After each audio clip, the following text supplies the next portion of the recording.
Right, okay. So, here we are today, 4th of December, the day after the International Day of Disabled Persons, with an organisation, NHS England, NHS Improvement, that's been through a tremendous organisational change. Huge. And still going through that change. Indeed, indeed. So, what's happening today, Renee? Well, it looks like we started off, so what do we see? So there were a number of individuals that said, let's remind ourselves of our lived experiences. So we can't walk into that space without thinking about the cultural sensitivities, feeling vulnerable, the cultural mindset that might need to change so that we can really look at and understand what do we see. So really powerful things that we landed in. And then we moved into, how do we move from this ambitious concept? And we had the challenge, we said, well, let's be honest here. We need to trust each other. And people need to trust us as well. So it's about those relationships.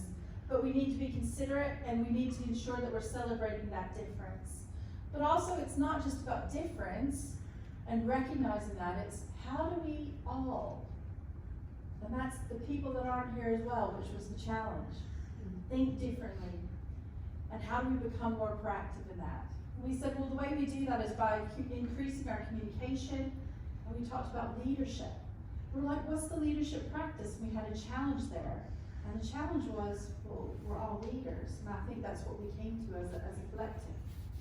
And then we moved through and said, well, sometimes, when we have this ambition, and we're looking at that difference, sometimes what we do is we make a lot of assumptions.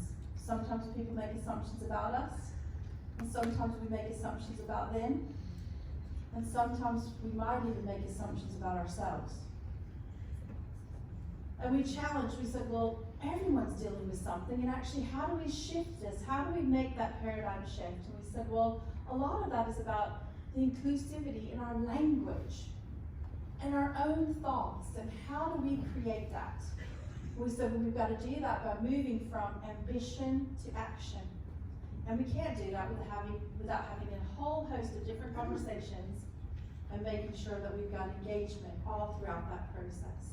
But what's really important and part of having those different conversations is that we need the right people to be able to hear it, because we've heard a lot about the fact that often, we come from a very positive place. We just might be a bit cat-handed about how we do it, but that's fine because, we're all improvers, we all want the best, we know that better never stops, so we just have to keep going at it. So it was really important that we had some of our senior leaders here that we might expect to see, who are very responsible for the OD and talent management space, yourself included, Renee. Tracy Jolliffe from the NHS Leadership Academy with her role around inclusion, and of course Helen Bullers with HR, and Emily Lawson, the National Director, as well. But we've also had people,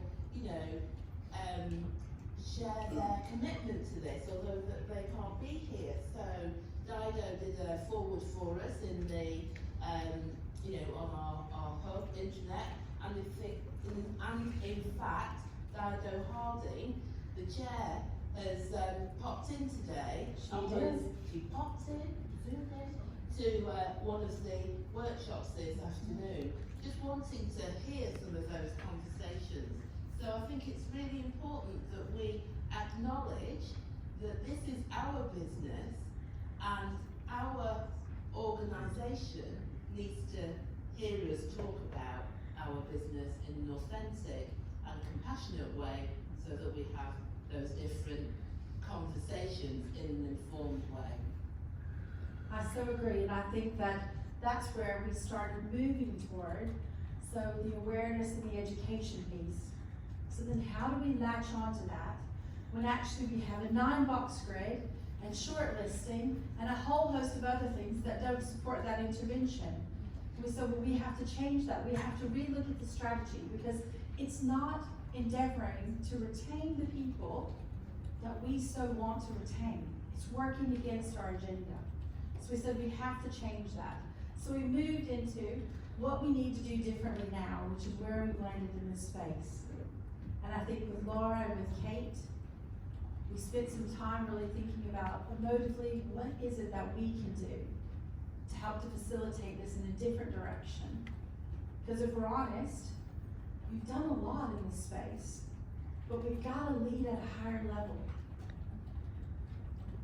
And although a number of great intentions are within our organization, but some of them are horribly misguided. And so we've got to redirect those, and I think we have the power to do that. As a collective, we can absolutely help to facilitate that change. And the reason that I've come and the reason that I wanted to co-facilitate this along with Erica was because I'm very passionate about it.